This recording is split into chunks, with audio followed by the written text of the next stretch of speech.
You're listening to the WaxPackHero Sports Card Minute, a podcast where we discuss both the hobby and business sides of collecting.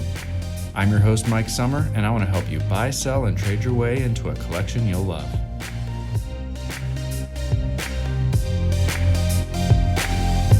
Hello, everybody, and today I've got something a little bit different in store for you. A few weeks ago, I had the opportunity to talk with a local Rotary Club about baseball cards, and they wanted to hear a little bit about various hobbies from time to time, and they asked if I'd be willing to share a little bit about the hobby. And so this was the first time I've done a formal presentation about cards, and unlike all of you, the vast majority of this audience was going to have very little background in the hobby. So I decided to split my time between giving some history of cards and also telling my own collecting story. My time window ended up getting cut from 15 to 20 minutes to 8 to 10 minutes right at the last second, so I kind of had to adjust on the fly. Anyway, I hope you enjoy, and maybe it can give you some inspiration about your own potential opportunities to help educate others about the hobby. First, I'm going to take a quick break to share about a new sponsor of the show, and then I'll go ahead and run the interview. StarStock is a new trading card marketplace which is preparing to go live in April. Their goal is to be a faster and cheaper solution to sell cards, and they're looking for sellers who want to be some of the first to have their cards available for sale at launch. I'm going to be testing the platform with my own submission. They're offering a 5% sales commission with no other submission or processing fees. You send in your cards and they do all the work.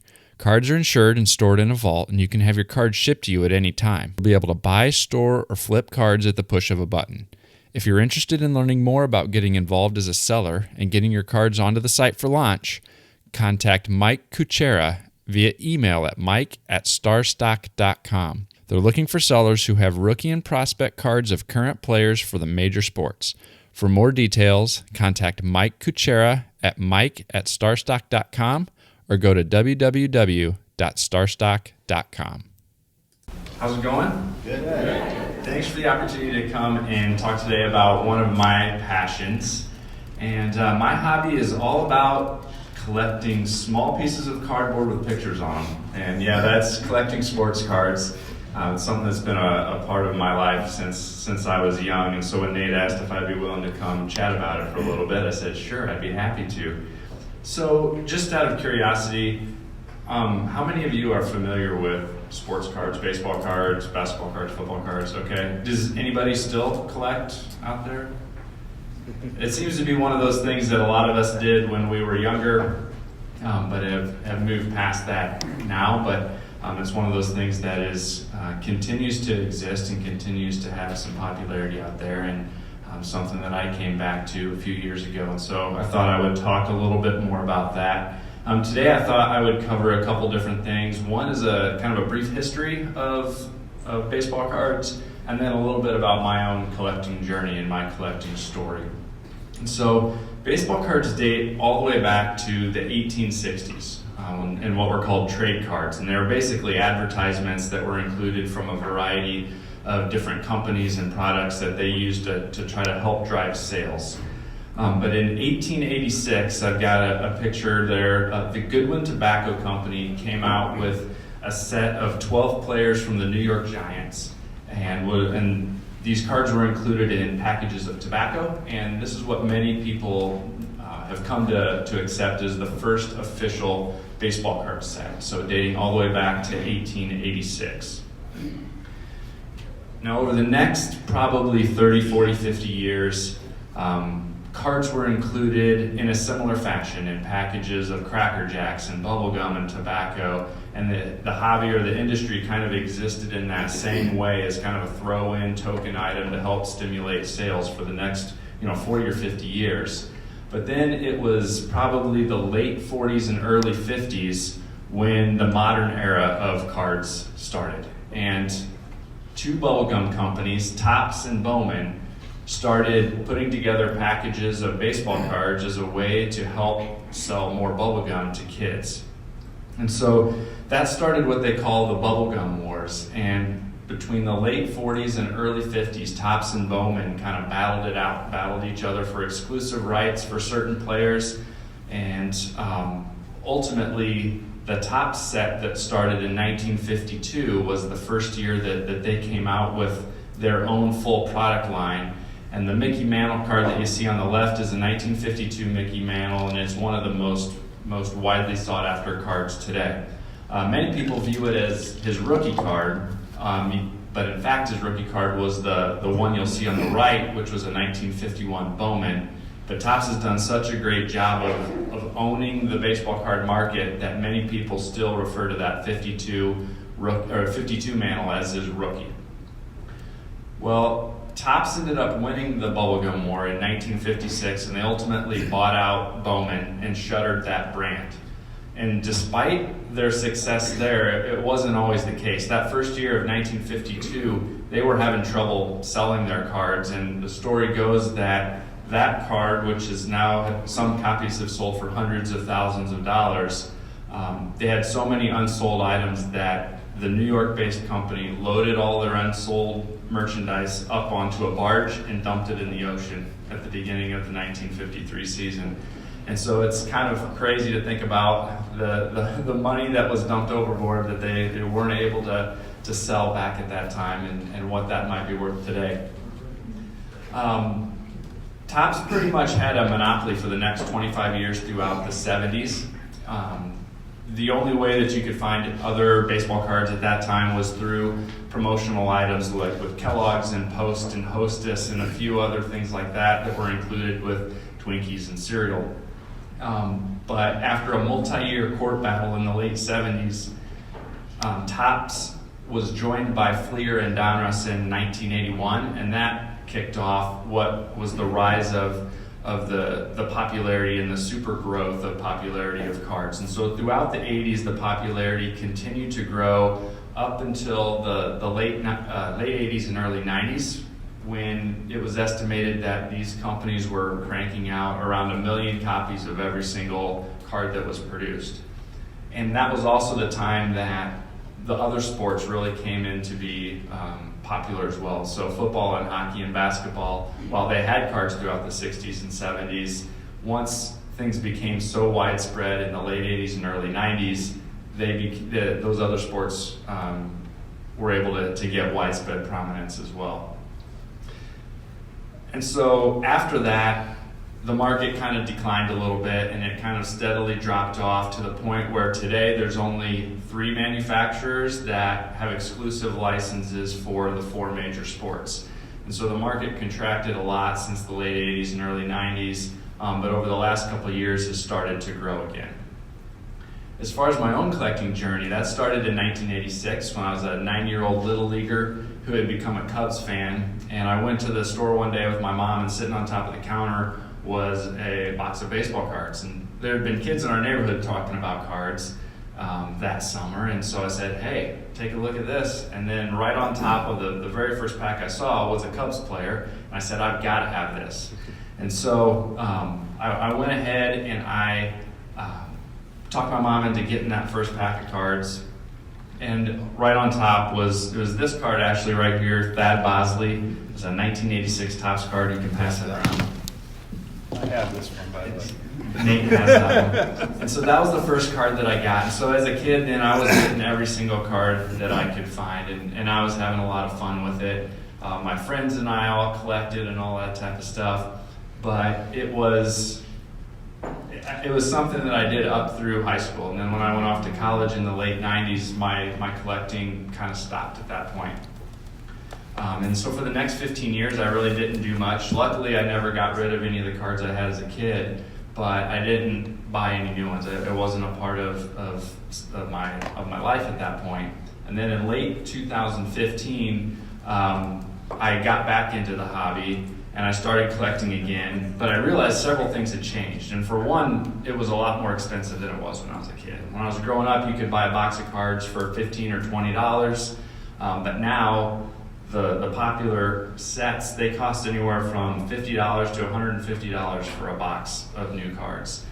There's also, instead of it just being kind of the standard piece of cardboard with a picture on it, their companies now include randomly autographed cards or cards that have pieces of game-used bats or game-used jerseys and things like that inside that adds a little bit more of a chase element. So the things had changed so much.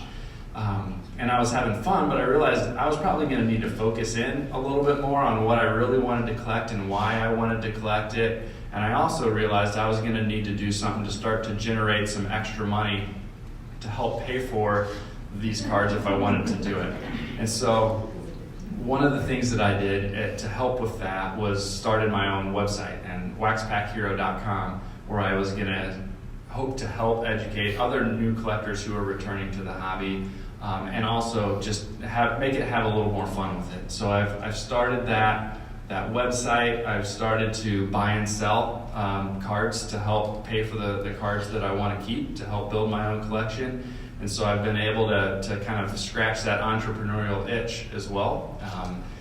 And so collecting now has both been about the cards as well as the business side of collecting. And so through the website and through social media and the presence that I've got there, I've started to be able to generate those funds that are help covering my hobby. And so it really lets me have that connection to the past and the connection to the history of baseball. Right now, some of the things that I'm focusing on are some of those sets that were released in the 1950s and 1960s. And while the current cards that I get, I want to be in perfect condition and I want them to be, really sharp corners and sharp edges and all of that type of stuff. When I get those cards from the 50s and 60s that have rounded corners and creases and maybe a little writing on them, I can picture the kids of that era trading them with their friends in their bedrooms, talking about who's better and some of that type of stuff that we do now today on Facebook and Twitter, but I can almost picture them doing that with that piece of history. And so it provides that connection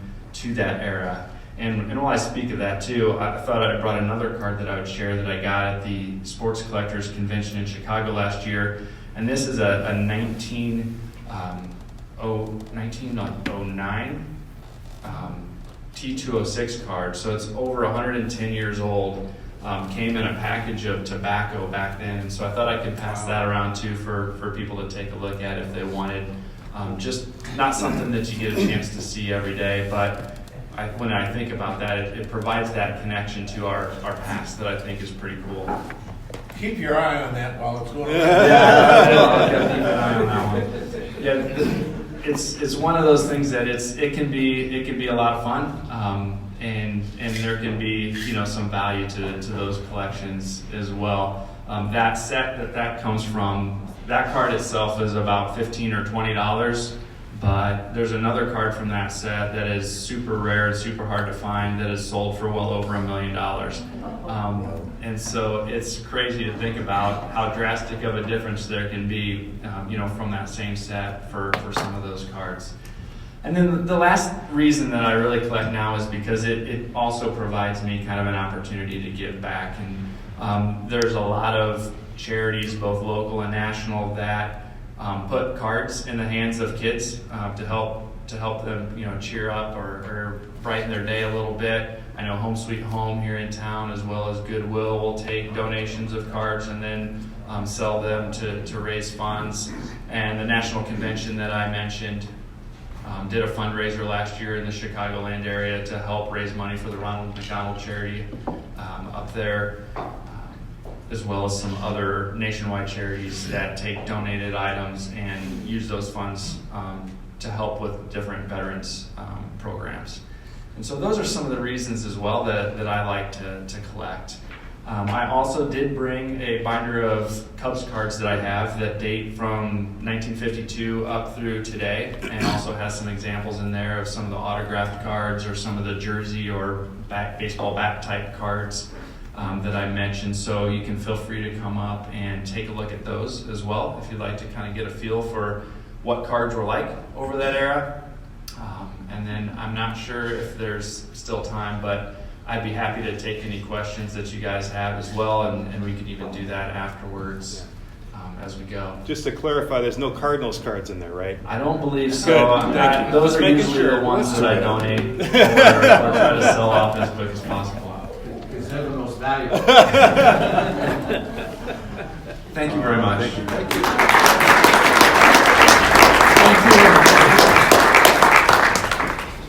Well, that was my presentation. Hopefully you enjoyed hearing about how that went and what angle I took at sharing some information about cards. Let me know in the comments. Send me a note on Twitter. Send me an email at waxpackhero@gmail.com and see if you found that helpful. I know the audio is a little quieter than our normal audio, but that's kind of the nature of trying to record an episode like that. So let me know what you think, and maybe I'll try to do some more of those types of things in the future if you thought it was interesting. I did want to also highlight a couple comments that I got in the Apple Podcast feedback and Apple Podcast reviews. Ted OFNH said this is an excellent podcast for those returning to the hobby and looking to catch up to the changes in the ever-evolving pastime. Mike's podcasts are succinct and full of helpful information to maximize your enjoyment, build the collection you want, and maybe make a few dollars to help sustain your collection. Thanks, and I appreciate that feedback. And kind of along those same lines, I wanted to shout out Todd Lee 33, who said, getting back into the hobby and learning about how things have changed. Mike's an amazing resource and parses out information in short, manageable bites. Thanks, Todd Lee, and I appreciate it. I will catch you next time.